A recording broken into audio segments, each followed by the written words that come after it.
నిజామాబాద్ జిల్లా సిరికొండ మండలంలోని గోప్యానాయక్ తాండా గ్రామ శాఖ అధ్యక్షుడు బుకే సంతోష్ కుమారుడు నిన్న రాత్రి డీజే మైక్ సెట్ సరిచేస్తుండగా ఒక్కసారిగా కరెంట్ షాక్ గురై ఆసుపత్రి తీసుకెళ్తుండగా మార్గ మధ్యలో మరణించారు.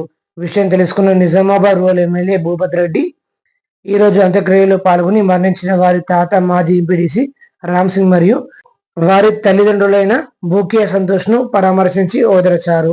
ఎమ్మెల్యే మాట్లాడుతూ పిల్లలను గణపతి మండపాల వద్ద కరెంట్ బాక్సును ముట్టకుండా జాగ్రత్తగా వారిపై దృష్టి పెట్టాలని అన్నారు. ఈ కార్యక్రమంలో డీసీసీ ప్రధాన కార్యదర్శి వినమ భాస్కర్ రెడ్డి, గొల్లేరన్న, మండల కాంగ్రెస్ పార్టీ అధ్యక్షులు బకారం రవి, కిసాన్ కేత్ మండల అధ్యక్షులు గదారి నర్సారెడ్డి, బాలరాజు నాయక్, గౌస్పాష రాజేశ్వర్ గౌడ్, మాజీ ఎంపీడీసీ లింబన్న తదితరులు పాల్గొన్నారు.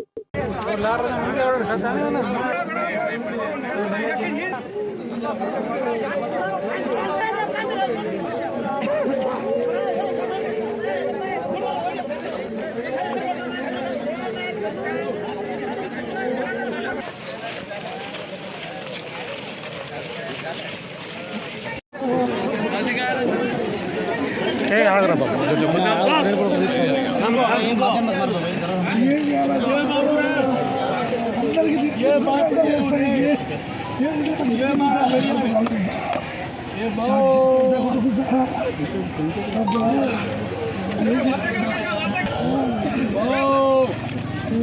ये बाहु पामल के ऊपर पामल के